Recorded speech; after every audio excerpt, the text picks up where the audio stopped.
Tamil audio நாவல்ஸ்.com வழங்கும் அமரர் கல்கியின் பொன்னியின் செல்வன் பாகம் 2 அத்தியாயம் 48 களபதியின் மரணம். வாசிப்பவர் ராஜேஸ்வரி கிருஷ்ணன். குதிரை மீது வந்த பெண்மணி யார் என்பது இளவரசருக்கு உடனே தெரிந்து போயிற்று. குதிரை நின்ற இடத்தை நோக்கி அவர் விரைந்து சென்றார். அவருடன் பூங்குழலியும் போனாள். மற்றவர்களும் சற்று தூரத்தில் தயங்கி போனார்கள். ஊமை ராணி அதற்குள் குதிரையில் இருந்து இறங்கிவிட்டாள். பின்னால் கூட்டமாக வந்தவர்களை சற்று கவலையுடன் பார்த்துவிட்டு பூங்குழலியிடம் சமிக்கை பாஷையில் ஏதோ சொன்னாள். பெரியம்மா, காட்டில் ஏதோ அதிசயத்தை பார்த்திருக்கிறாள். அந்த இடத்துக்கு நம்மை வரும்படி அழைக்கிறாள் என்றாள். இளவரசர் அக்கணமே போவது என்று தீர்மானித்து விட்டார். மற்றவர்களும் தம்முடன் வரலாமா என்று கேட்கச் சொன்னார். ஊமை ராணி சிறிது யோசித்துவிட்டு சம்மதத்துக்கு அறிகுறியாக தலையை அசைத்தாள். போகும்போது எல்லோரும் அவள் ஏறி வந்த குதிரையை பற்றியே பேசிக்கொண்டு போனார்கள். அது அரபு நாட்டிலிருந்து வந்த அற்புதமான உயர் ஜாதி குதிரை. இந்த மூதாட்டிக்கு எப்படி கிடைத்தது? சமீப காலத்தில் இந்த பிரதேசத்தில் சைன்யம் எதுவும் வந்து இறங்கவில்லை. போர் ஒன்றும் நடக்கவில்லை. அப்படி இருக்கும்போது இக்குதிரை இந்த பெண்மணிக்கு எப்படி கிடைத்திருக்க முடியும்? தொண்டை மாநாட்டின் முகத்வாரத்தின் அருகில் சோழ நாட்டு கப்பல் ஒன்று கரை தட்டி புதைந்திருப்பதை பார்த்தோம். அங்கிருந்து சிறிது தூரம் வரையில் இலங்கை தீவின் கரை தென்கிழக்கு திசையாக வளைந்து நெளிந்து சென்றது. அடிக்கடி கடல் நீர் பூமிக்குள் சிறிய நீர்நிலைகளையும் பெரிய நீர் நிலைகளையும் உண்டாக்கி இருக்கிறது. இத்தகைய வளைகுடா ஒன்றுக்குள்ளிருந்துதான் வந்தியத்தேவன் முதலியவர்கள் அன்று காலையில் பார்த்த கப்பல் வெளியே வந்து கடலில் சென்றது. இப்போது ஊமை ராணி தென்கிழக்கு திசையிலே அவர்களை அழைத்து கொண்டு சென்றாள். அடர்ந்த காட்டுக்குள்ளே புகுந்து சென்றாள். போக போக இளவரசரின் ஆர்வம் அதிகமாயிற்று. ஏதோ ஒரு முக்கியமான சம்பவம் நடந்து இருக்க வேண்டும். இல்லாவிட்டால் இவ்வளவு தூரம் நம்மை இம்மூதாட்டி அழைத்து போக மாட்டாள் என்று எண்ணினார். திடீரென்று அச்சம்பவம் அவர்களுடைய கண் முன்னால் வந்து நின்றது. காட்டில் சிறிது இடைவெளி ஏற்பட்டது. நீர்நிலை ஒன்று தெரிந்தது. அதன் கரையில் மனிதர்கள் சிலர் இறந்து கிடந்தார்கள். பிணங்களின் நாற்றத்தோடு காய்ந்து போன மனித இரத்தத்தின் நாற்றமும் கலந்து வந்தது. எத்தனையோ போர்க்களங்களின் அனுபவம் பெற்ற அந்த மனிதர்களுக்கு உயிரில்லா மனித உடல்களும் காய்ந்த இரத்தமும் புதிய அனுபவங்கள் அல்ல. எனினும் ஏதோ அதிசயமான மர்ம பயங்கரமான காரியம் இங்கே நடந்திருக்கிறது என்ற எண்ணம் எல்லோருடைய மனதிலும் ஆர்வத்தோடு அருவருப்பையும் உண்டாக்கியது. அருகிலே சென்று பார்த்தால் உயிரற்று கிடந்த உடல்கள் எல்லாம் தமிழ்நாட்டு மாலுமிகள் உடல்கள் என்று தெரிய வந்தது. சீக்கிரம் சீக்கிரம், யாருக்காவது இன்னும் உயிர் இருக்கிறதா என்று பாருங்கள் என்று இளவரசர் கூவினார். அவருடன் வந்தவர்கள் ஒவ்வொரு உடலுக்கு அருகிலும் சென்று பரிசோதிக்க தொடங்கினார்கள். இளவரசரை ஊமை ராணி மறுபடியும் கையினால் சமிக்கை செய்து அழைத்து போனாள். உடல்கள் கிடந்த இடத்துக்கு சிறிது தூரத்துக்கு அப்பால் இருந்த மரத்தடிக்கு அழைத்து போனாள். அந்த மரத்தடியில் ஒரு கோரஸ்வரூபம் சாய்ந்து படுத்திருந்தது. படுத்திருந்தவன் மனிதன்தான். ஆனால் அதை நம்புவது கஷ்டமாயிருந்தது. உடம்பெல்லாம் காயங்கள். மண்டையில் பட்டிருந்த காயங்களிலிருந்து ரத்தம் முகத்தில் வழிந்து மிக பயங்கரமாக செய்திருந்தது. ஒவ்வொரு கணமும் மரணத்தை எதிர்பார்த்து கொண்டிருந்த அம்மனிதனுடைய முகத்தில் இளவரசரை கண்டதும் மலர்ச்சியின் சிறிய அறிகுறி தோன்றியது. அவன் வாய் திறந்து ஏதோ பேச முயன்றான். ஆனால் அவன் வாயிலும் இரத்தமாக இருந்தபடியால் அவனுடைய முகத்தின் கோரம் அதிகம் ஆயிற்று. இளவரசர் பரபரப்புடன் அவன் அருகில் போய் உட்கார்ந்தார். சீக்கிரம் தண்ணீர் கொண்டு வாருங்கள் என்று கத்தினார். அம்மனிதன், வேண்டாம் இளவரசே, சற்று முன்னால் தான் இந்த பெண்மணி தண்ணீர் கொடுத்தாள். அவள் அச்சமயம் வராது இருந்தால் இதற்குள் என் உயிர் பிரிந்து இருக்கும். ஐயா, தங்களுக்கு துரோகம் செய்ய வந்ததின் பலனை இங்கேயே அனுபவித்து விட்டேன். மறு உலகில் இதற்காக மறுபடியும் கடவுள் என்னை தண்டிக்க மாட்டார் என்றான். இளவரசர் அவன் குரலை கேட்டதும் முகத்தை உற்று பார்த்தார். ஆ, களபதி!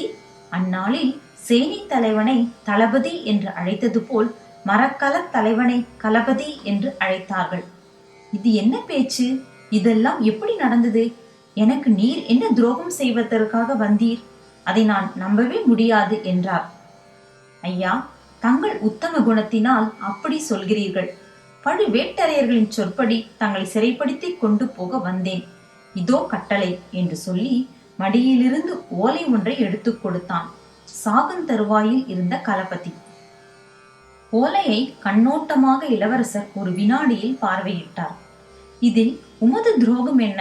சக்கரவர்த்தியின் கட்டளையைத்தானே நிறைவேற்ற வந்தீர். அதை அறிந்து நானே விரைந்து ஓடி வந்தேன். அதற்குள் இந்த விபரீதங்கள் எப்படி நேர்ந்தன? சீக்கிரம் சொல்லுங்கள் என்றார். சீக்கிரம் சொல்லத்தான் வேண்டும், இல்லாவிட்டால் அப்புறம் சொல்லவே முடியாது என்றான் களபதி. பிறகு அவன் அடிக்கடி தட்டு தடுமாறி பின்வரும் வரலாற்றை கூறினான். சக்கரவர்த்தியின் கட்டளையை பெற்றுக்கொண்டு களபதி 2 கப்பல்களுடன் நாகப்பட்டினத்திலிருந்து கிளம்பினான். அந்த வேலை அவனுக்கு பிடிக்கவில்லைதான். ஆயினும் சக்கரவர்த்தியின் கட்டளையை மீற முடியாமல் புறப்பட்டான். புறப்படும் போது பழுவேட்டரையர்கள் அவனிடம் கண்டிப்பாக சில கட்டளைகள் இட்டிருந்தார்கள். அதாவது, இலங்கையை அடைந்ததும் தனியான இடத்தில் கப்பல்களை நிறுத்திக் கொண்டு இளவரசர் எங்கே இருக்கிறார் என்று முதலில் தெரிந்து கொள்ள வேண்டும். பிறகு அவரை நேரில் சந்தித்து சக்கரவர்த்தியின் ஓலையை கொடுக்க வேண்டும். அதற்கு முன்னால் சேனாதிபதி கொடும்பாளூர் வேளாருக்கு இந்த செய்தி தெரியக்கூடாது. இளவரசரிடம் கட்டளையை கொடுத்த பிறகு அவராக வந்தால் சரி, இல்லாவிட்டால் பலவந்தமாக சிறைப்படுத்தியாவது கொண்டு வர வேண்டும். இவ்விதம் சொல்லி தங்கள் அந்தரங்க ஆட்கள் சிலரையும் பழுவேட்டரையர்கள் களபதியுடன் சேர்ந்து அனுப்பினார்கள். களபதி மனதில் பெரிய பாரத்துடனேயே புறப்பட்டு வந்தான். அவன் கீழிருந்த கப்பல் மாலுமிகளில் பலருக்கு எதற்காக இலங்கை போகிறோம் என்பது தெரிந்திருக்கவில்லை. இதனால் அவனுடைய மனவேதனை அதிகமாயிருந்தது. அவர்களிடம் எப்படி சொல்வது என்று தயங்கினான். கப்பல்களை தொண்டைமாநாட்டின் முகத்வாரத்தில் கொண்டு போய் நிறுத்திய பிறகு களபதி இன்னும் சில மாலுமிகளோடு காங்கேசன் துறைக்கு போனான். இளவரசர் அப்போது எங்கே இருக்கிறார் என்று விசாரித்து வருவதற்காகத்தான். தென் இலங்கையின் உட்பகுதியில் இளவரசர் பிரயாணம் செய்து கொண்டிருப்பதாக காங்கேசன் துறையில் தெரிந்து கொண்டு திரும்பி வந்தான். களபதி திரும்பி வருவதற்குள்ளே மாலுமிகளுக்கு விஷயம் தெரிந்துவிட்டது. பழுவேட்டரையர்களின் அந்தரங்க ஆட்கள் சிலர் இருந்தார்கள் அல்லவா, அவர்கள் மூலம் பிரஸ்தாபம் ஆகிவிட்டது. களபதி திரும்பி வந்ததும் மாலுமிகள் கூட்டமாக சேர்ந்து கொண்டு களபதியிடம் கேட்டார்கள். பொன்னியின் செல்வரை சிறைப்படுத்தி கொண்டு போகவா நாம் வந்திருக்கிறோம் என்று வினவினார்கள். களபதி உண்மையை கூறினான். நாம் ராஜாங்க சேவையில் இருப்பவர்கள், சக்கரவர்த்தியின் கட்டளையை நிறைவேற்ற வேண்டியவர்கள் என்றான். எங்களால் அது முடியாது. இது சக்கரவர்த்தியின் கட்டளையும் அல்ல, பழுவேட்டரையர்களின் கட்டளை என்றார்கள். பின்னே நீங்கள் என்னதான் செய்ய போகிறீர்கள் என்று களபதி கேட்டான். மாந்தோட்டம் சென்று இளவரசருடன் சேர்ந்து கொள்ள போகிறோம். மாந்தோட்டத்தில் இளவரசர் இல்லையே. இல்லாவிடில் சேனாதிபதி கொடும்பாளூர் வேளாரிடம் சரண் அடைவோம். களபதி அவர்களுக்கு எவ்வளவோ சொல்லி பார்த்தும் பயனில்லை. களபதியுடன் நிற்பதற்கு பழுவேட்டரையர்களின் அந்தரங்க ஆட்கள் உள்பட சுமார் 10 பேர்தான் சம்மதித்தார்கள். 10 பேரை வைத்துக்கொண்டு 200 பேரை என்ன செய்ய முடியும்? சரி, அப்படியானால் இப்போதே போய் தொலையுங்கள். பின்னால் வருகிறதையும் அனுபவித்துக் கொள்ளுங்கள். என்னால் இயன்ற வரையில் என் கடமையை நான் செய்வேன் என்றான் களபதி. மாலுமிகள் பலர் 2 கப்பல்களில் ஒன்றை செலுத்திக் கொண்டு மாந்தோட்டம் போகலாம் என்று உத்தேசித்தார்கள். மற்றும் சிலர் அதை ஆட்சேபித்தார்கள். ஆகவே கப்பலிலிருந்து இறங்கி தரைமார்க்கமாகவே புறப்பட்டார்கள். புறப்படும் அவசரத்தில் அவர்கள் ஏறியிருந்த கப்பலுக்கு நங்கூரம் பாய்ச்சவில்லை. கப்பல் நகர்ந்து நகர்ந்து சென்று கரை தட்டி உடைந்து மண்ணில் புதைந்து விட்டது. இதற்கு பிறகு களபதி மற்றொரு கப்பலுடன் அங்கே இருக்க விரும்பவில்லை. காங்கேசன் துறையில் அவன் ஒரு செய்தி கேள்விப்பட்டிருந்தான். சில நாளைக்கு முன்பு முல்லைத்தீவுக்கு பக்கத்தில் அரபு நாட்டு கப்பல் ஒன்று உடைந்து முழுகிவிட்டதென்றும் அதிலிருந்து தப்பி பிழைத்த மூர்க்க அராபியர்கள் சிலர் அந்த பக்கத்தில் திரிந்து கொண்டிருப்பதாகவும் சொன்னார்கள். எனவே கரை தட்டி புதைந்த கப்பலுக்கு பக்கத்தில் இன்னொரு கப்பலை நிறுத்தி வைக்க அவன் விரும்பவில்லை. நன்றாயிருந்த கப்பலை அங்கிருந்து அப்புறப்படுத்தி கொண்டு போனான். கடல் அடுத்தபடியாக பூமிக்குள் சென்றிருந்த குடாவில் கொண்டு போய் நங்கூரம் பாய்ச்சி நிறுத்தினான். பின்னர் களபதி தன்னுடன் இருந்த மாலுமிகளுடன் கரையில் இறங்கி மேலே என்ன செய்ய வேண்டியதை பற்றி அவர்களிடம் கலந்து ஆலோசித்தான். அவன் மட்டும் தனியாக சென்று இளவரசரிடம் கட்டளையை சேர்ப்பிப்பதாகவும் அதுவரையில் மற்றவர்கள் கப்பலை பத்திரமாக பாதுகாத்து வர வேண்டும் என்று சொன்னான். மாலுமிகள் தங்கள் கவலைகளை களபதியிடம் தெரிவித்துக் கொண்டார்கள்.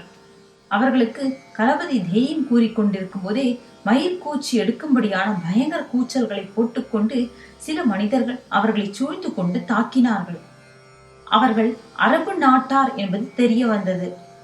தமிழ் மாலுமிகள் அச்சமயம் இந்த தாக்குதலை எதிர்பார்க்கவில்லை. சண்டைக்கு ஆயத்தமாகவும் இருக்கவில்லை.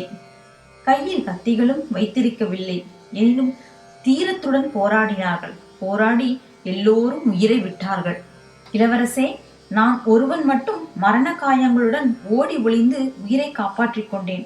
நடந்தது என்னவென்பதை யாருக்காவது சொல்ல வேண்டும் என்பதற்காகவே இதுவரையில் உயிரை வைத்துக் கொண்டிருந்தேன். இளவரசே, தங்களையே நேரில் பார்த்து சொல்லும்படியான பாக்கியம் எனக்கு கிட்டியது. தங்களுக்கு நான் துரோகம் செய்ய எண்ணியதற்கு பலனையும் அனுபவித்து விட்டேன். பொன்னியின் செல்வரே, என்னை மன்னித்து விடுங்கள் என்றான் களபதி. கடமையை ஆற்றிய களபதியை உம்மை எதற்காக நான் மன்னிக்க வேண்டும்? போர்க்களத்தில் உயிரை விடும் வீரர்கள் அடையும் வீர சொர்க்கம் ஒன்று இருந்தால் அதற்கு நீரும் அவசியம் போய் சேருவீர், சந்தேகம் இல்லை என்று சொல்லி இளவரசர் அக்களபதியின் தீயென கொதித்த நெற்றியை தடவி கொடுத்தார். களபதியின் கண்களிலிருந்து அப்போது பெருகிய கண்ணீர் அவன் முகத்தில் வழிந்திருந்த இரத்தத்தோடு கலந்தது. மிக்க சிரமத்துடன் அவன் தன் கைகளை தூக்கி இளவரசரின் கரத்தை பிடித்துக்கொண்டு கண்களில் ஒற்றிக்கொண்டான். இளவரசரின் கரம் களபதியின் கண்ணீரால் நனைந்தது. அவருடைய கண்களிலும் கண்ணீர் துளித்தது. சிறிது நேரத்துக்கெல்லாம் களபதியின் உயிர் அவன் உடலை விட்டு பிரிந்தது. நன்றி நேயர்களே, மீண்டும் அடுத்த அத்தியாயத்தில் சந்திக்கலாம்.